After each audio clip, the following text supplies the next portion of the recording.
Hello, my name is Matthew, and we are on shelf 9 of my tiny house library tour.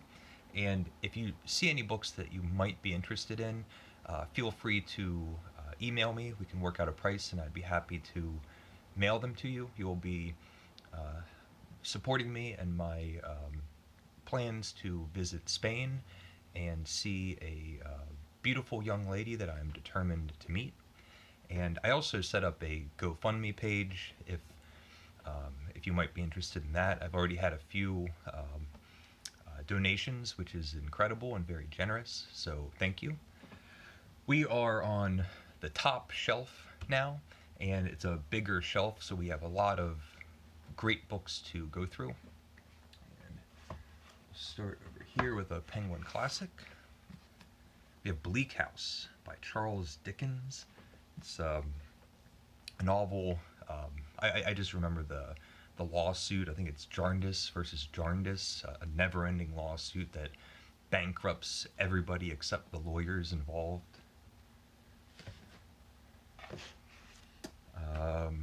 Slim Little Thing.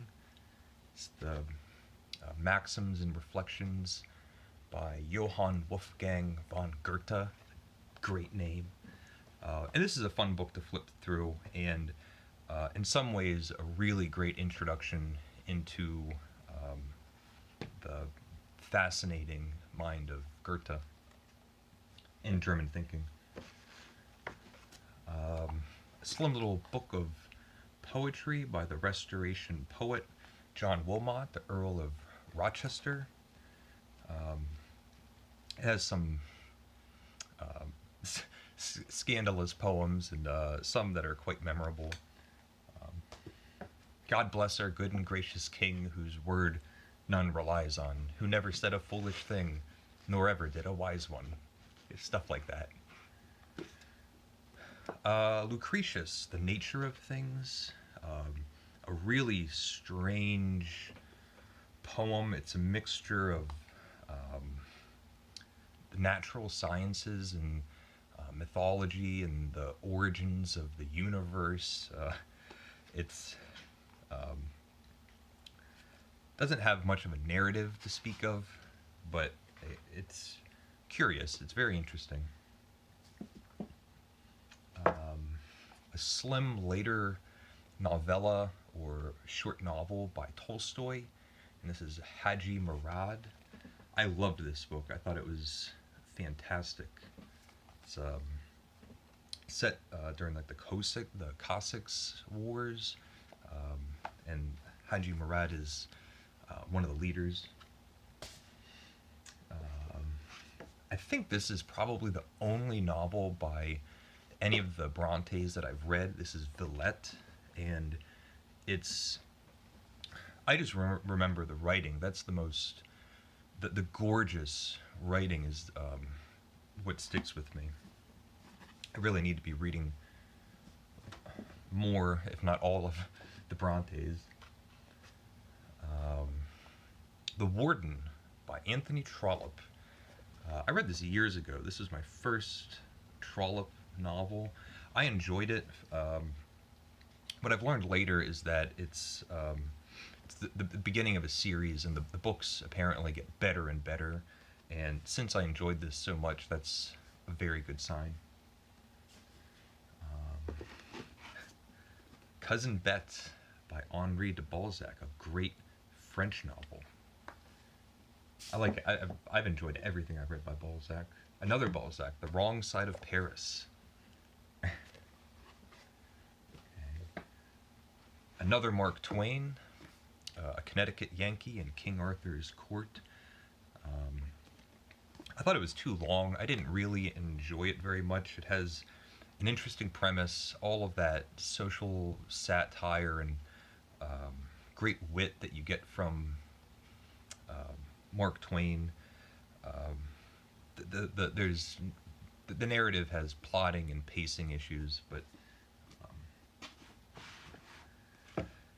De Profundis by Oscar Wilde, his missive or letter, or whatever you want to call it, that he wrote in prison to what was his name, Bozy, and it's just dark, beautiful, incredibly tragic, um, and an insight into um, if someone that's not famous, infamous. Okay, Stendhal, the Charter House of Parma, and I'm not that I think about it very often, but I'm surprised that his name doesn't come up more often. Um, he's one of the greatest novelists, one of the greatest French novelists, and of all of the ones that you might know, he's probably the most, at least in writing style, um, the most modern. I love Stendhal. This is the Charter House of Parma. Um, his other book is The Red and the Black, which is great. Terrace Bulba. This is by Nikolai Golga. Terrace Bulba by Nikolai Gogol. Um, and he's a Ukrainian writer, often associated with the great Russians, and known for some of his short stories and Dead Souls. This is maybe a novella. It's less than 200 pages.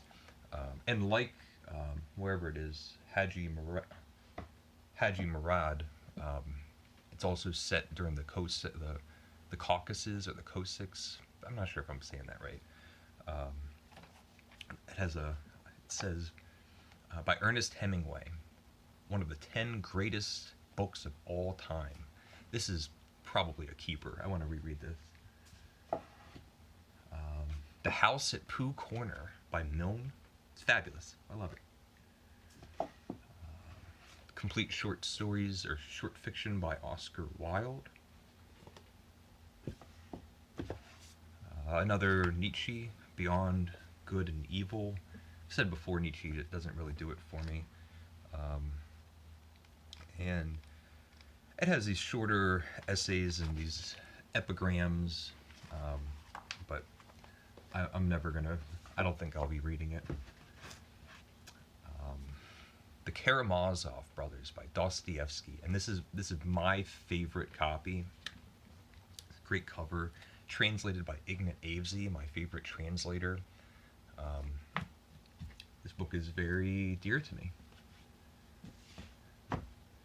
Crime and Punishment by Dostoevsky. This is the Pever and what is it? Richard Pever and Larissa Volonkonsky translation. And we have that famous pair again, Pever and Volonkonsky, translating the tales of Gogol. The German pessimist, Schopenhauer, and this is Essays and Aphorisms. I started reading this after I learned about Schopenhauer from reading Against Nature. Decentes is talking about this section where he's talking about these philosophers. Apollinaire, Selected Writings, and gosh, it's almost falling apart. It's a bilingual edition, and it has okay, yeah, it has those calligrams. Let's see. Experimental poet, cubist. Two works by Haruki Murakami, Hard-Boiled Wonderland and the End of the World, and then Kafka on the Shore. I didn't even think I had these. It's one of those writers that I read one of his books and then read 6 of his books, and they all kind of blur together.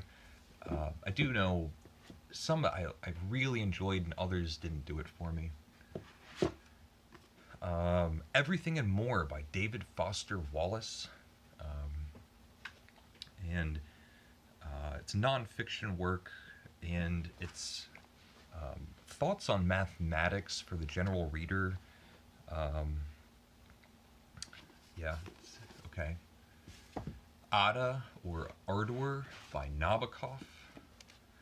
I did not like this book.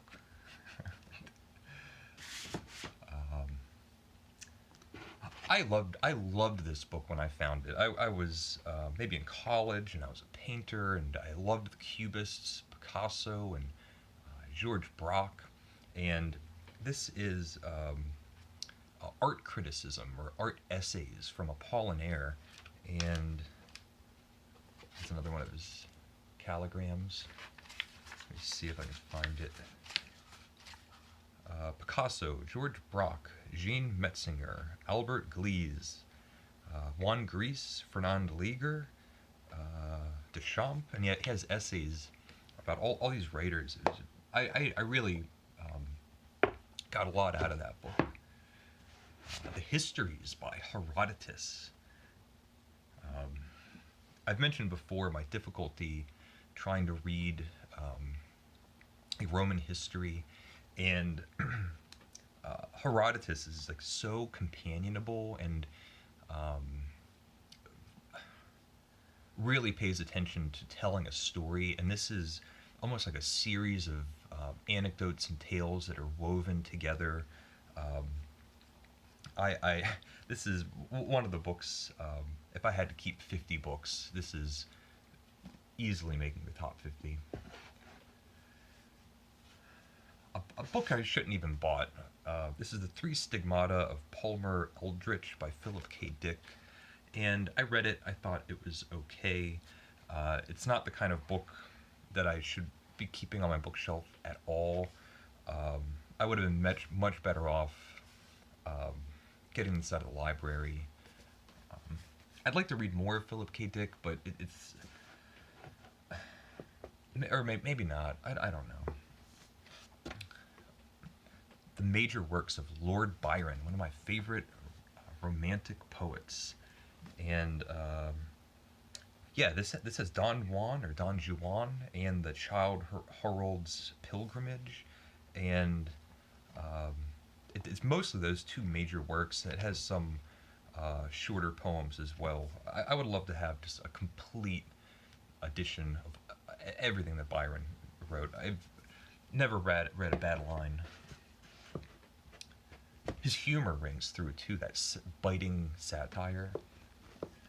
Um, Tennyson, maybe my favorite Victorian poet. Of course, um, I've not read very many, but Tennyson is great. I think the first poem I read was Ulysses, and did I just see it? It has one of the best. Well, I'm not going to be able to find it, but it's like to seek, to strive, something, something, something, and not to yield. Okay, I just talked about this. Against Nature by Housman. This is an old Penguin paperback. I think it's translated by Robert Baldick. If I'm, yeah, Robert Baldick. I probably have 3 or 4 of these. For a while, I would just pick them up. I don't know why.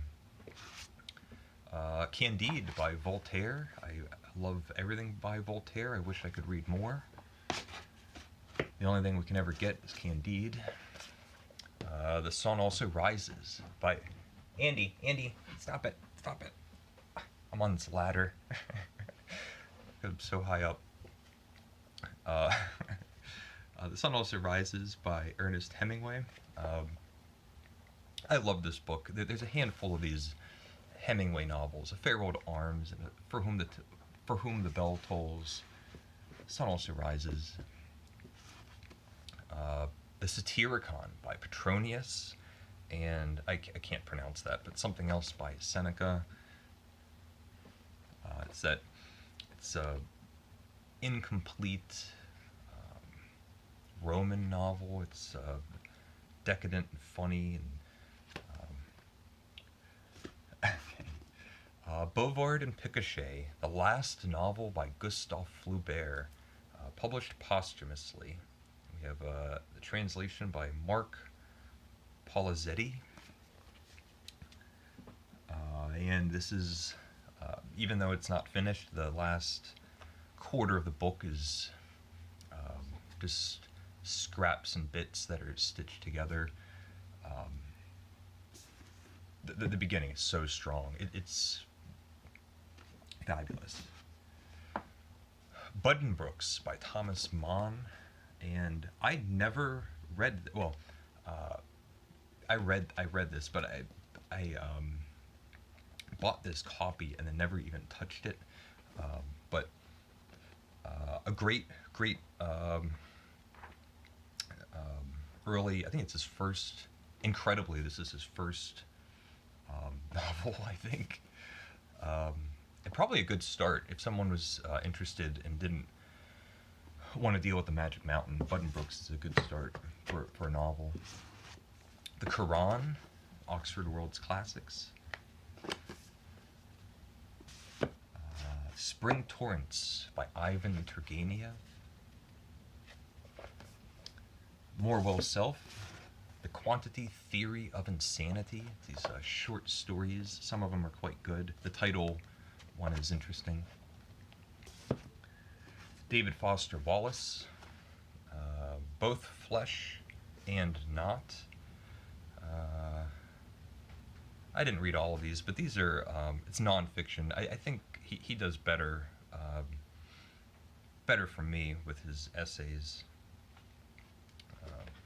Yeah, I don't have much to say. The Death of Ivan Ilyich and Other Stories by Tolstoy. Great. This was an interesting find, and it has a really catching cover. Little Red Riding Hood and Other Classic Fairy Tales, translated by Jack Zipes. And I don't know if I'll have time to look through here, but yeah, these are almost like medieval or extremely old French writers that wrote these fables and tales. Charles Perrault, I can't even pronounce any of these. It's amazing. There's so many stories that everybody knows, and these are the originals. Oh, and what a great ending! And we'll end with Winnie the Pooh, bear with very little brain. Okay, we have one more shelf all the way up top on the other side. We'll do that tomorrow, but yeah, a lot of books that I love. So if you're interested in any of them, let me know. You can email me. I'll leave my email, and I'll leave a link to my GoFundMe page as well. But thank you for watching, and I hope you found some of this interesting. Leave a comment if you'd like about the books that I mentioned or my thoughts on the books, anything like that. So leave a comment. Thank you for watching, and take care.